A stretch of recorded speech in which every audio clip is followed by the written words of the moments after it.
Let's talk about the Yzer plan, because we have ourselves a new batch of quotes that go over what exactly it is that Steve Yzerman, general manager of the Detroit Red Wings, wants to do with this team going forward. Now, the biggest piece of news that we saw with this Red Wings team recently was the trade wherein Marc Staal and a second-round pick was acquired by Detroit in exchange for future considerations. What those considerations are, we will know in the future. That's what future considerations means. But for now, it's pretty much Staal and a second for nothing. But this was a very influential trade for both the Red Wings and the Rangers. First off, for New York, you free up cap space. You want to do that if you're New York. You've got DeAngelo to re-sign. You've got Strome to re-sign. Georgiev too. And you need that money freed. For a guy like Marc Staal, who isn't really all too great anymore anyways, this is still something beneficial because you're opening up spots in your lineup and you're getting the money back. And for the Red Wings, a team that's not really supposed to be all too good anyway, you're weaponizing your cap space. You've got a ton of cap space. So what you do here is you're taking on a contract of a guy who isn't really all too great, and in the trade, you're also receiving a draft pick. So you're getting two assets of positive and negative values added onto your team because, first off, you can use some of that money on a player who isn't really all too great because your team isn't really all too great either, and hey, long-term future, draft picks, they can go a long way, so that's kind of why they did this. We had ourselves a recent interview with Steve Yzerman talking about what exactly the philosophy is going forward and how he actually plans to make more trades. Take a look at the tweet over here from a man named Max Boltman. You may recognize him. He writes for the Detroit Athletic page, and he talks about Red Wing stuff. He asked Steve Yzerman if he had any appetite to do more trades like the Staal trade, using his cap space to acquire picks in the offseason. Here's what he said. We're still in a position to do that. We have cap space. We have roster spots to fill. So we have to be careful. You can get to the cap very quickly. But we're in a position to potentially do future deals like this if they come along. There aren't that many, they don't happen a lot, but yeah, we're in that position. There's so much uncertainty in the league right now. We're heading into the draft, we're heading into free agency, we don't really know when we're starting, what the landscape is going to look like next year, so we're all kind of going into uncharted waters. And for the Red Wings, we're in a position where we do have cap space that we can use it. And I hope to use it wisely. But one way we would like to try and use it is to acquire future assets should any teams be in a position where they really have to move contracts and they don't have any other options.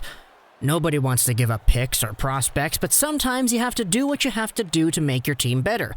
And we're trying to, I don't want to say take advantage of that, but find teams that are in a position to do that. And again, we're trying to add picks or prospects and ice a team at the same time. Steve, you don't gotta use any euphemisms over here. You're taking advantage of teams that don't have cap space. That's pretty much what the Red Wings are doing here with this Marc Staal trade. But heading over into the next few weeks, this is indeed the plan. Take a look at teams that have limited money, who may have players to re-sign, and who have some big, nasty contracts on their system that they would like to get rid of so they can make their more influential signings. And the Red Wings want to be able to use their cap space and say, hey man, you got that very unvaluable contract over there? Well, if you send him over to Detroit and you add a third-round pick or a second or a first or a prospect or whatever, we'll take that contract off of you hands-free. Here's some future considerations for you, buddy. And the Red Wings in turn will benefit because first off, they're getting the pick, and secondly, hey, they're icing a team at the same time. That's one of the more interesting, more underlooked perspectives of this entire quote here, what he said at the very end.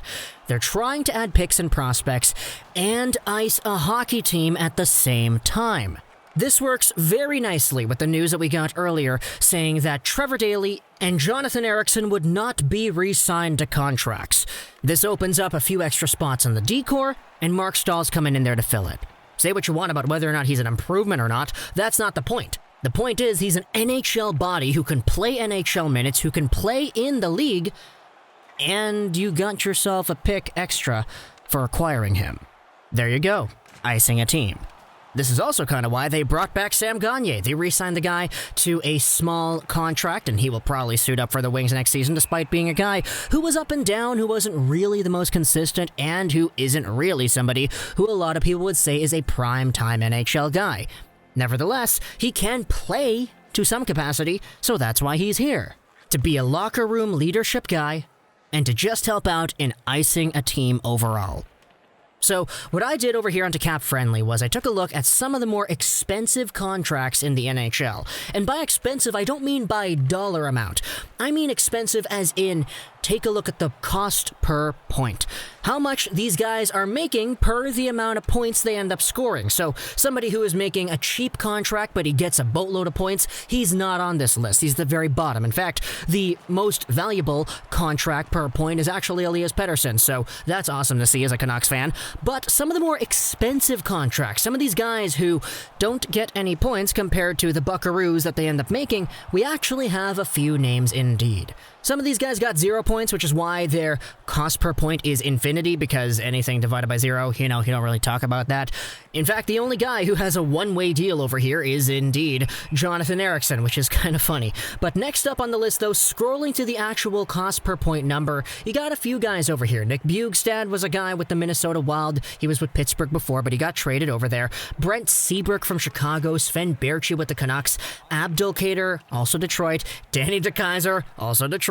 Then you have a few other guys as well. Vladimir Sobotka, Brian Little, Mikhail Bodker, Nicholas Hjalmarsson. A lot of these guys are some of the more expensive guys compared to how much they're actually doing out there on the ice. So, do we think that Steve Yzerman might actually be willing to go after some of these guys here? Not saying that they're all going to be considered. This is just one very basic compilation of players that I found on Cap Friendly's main page after literally, I think, 2 or 3 clicks. But when you take a look at how Marc Staal's contract affected the Rangers, it makes the most sense why they did it. So, are there any other teams in the NHL that kind of are strapped for cap that could end up moving some guys? And end up moving them because they would rather just have the cap space instead? Well, let's take a look, shall we? Some of these teams over here, the Ducks, the Coyotes, the Golden Knights, the St. Louis Blues, and the Tampa Bay Lightning, not to mention the Leafs too. There are a handful of teams that you could say want to be competitive teams, but that indeed do have some contracts that may not be seen as all too valuable. For the Lightning fans have been talking about trading away Johnson, Yanni Gourde, and Alex Killorn for months now. These guys are all making a few over $4 million, and the team is in a position where they need to re-sign Cirelli, they need to re-sign Mikhail Sergachev and Eric Chernak as well. Toronto's in a position where people are saying they're going to go after Alex Pietrangelo, so who knows what you could probably pull off on Kyle Dubas if they're in a position to move money. Same can be said about the Golden Knights in that Pietrangelo conversation. In fact, this philosophy makes so much sense that we saw this with Vancouver Canucks GM Jim Benning, and I'm making this about the Vancouver Canucks because I'm a Canucks fan, and don't worry, it does indeed relate to the topic. He mentioned earlier, and I believe it was on the radio, that even though the Canucks are in a position where they need to move out money to re-sign some of the very important guys they do need to re-sign, they're a team that does not want to give up firsts or seconds to do that. In short, they don't want to be the New York Rangers who end up sending Marc Staal and a second for what is essentially nothing. They want to do their thing by just finding ways to get rid of these contracts in other ways without sweeteners. And that, to me, is absurd, but it indeed enforces the belief that this policy that the Red Wings are trying to do, where they are essentially just weaponizing their own cap space, is indeed valuable to think about, because some other teams out there in the NHL legitimately don't want to get duped in the same way that the Rangers did. And the Rangers didn't even get duped. Rangers fans were happy that they got rid of Staal, and they said, okay, the second round pick, fine, that's cool, but come on, man. Getting rid of Staal, getting that cap space, that's even better. Awesome. So we will see if any of these other top dog teams that are close up against the cap and that have people to re-sign will end up making moves with Yzerman and his Red Wings in allowing them to get more prospects and picks, because that's the ultimate goal of how they're building their hockey team in 2020. And frankly, I'm a big fan. Talk to me in the comments what you think about this whole idea. Who do you think the Red Wings go after next? Do you have any suitors? Do you have any guys in mind as to who the Red Wings could weaponize their cap space with? Talk to me in the comments. If you do, I hope you enjoyed this video. So that is 99. And bye.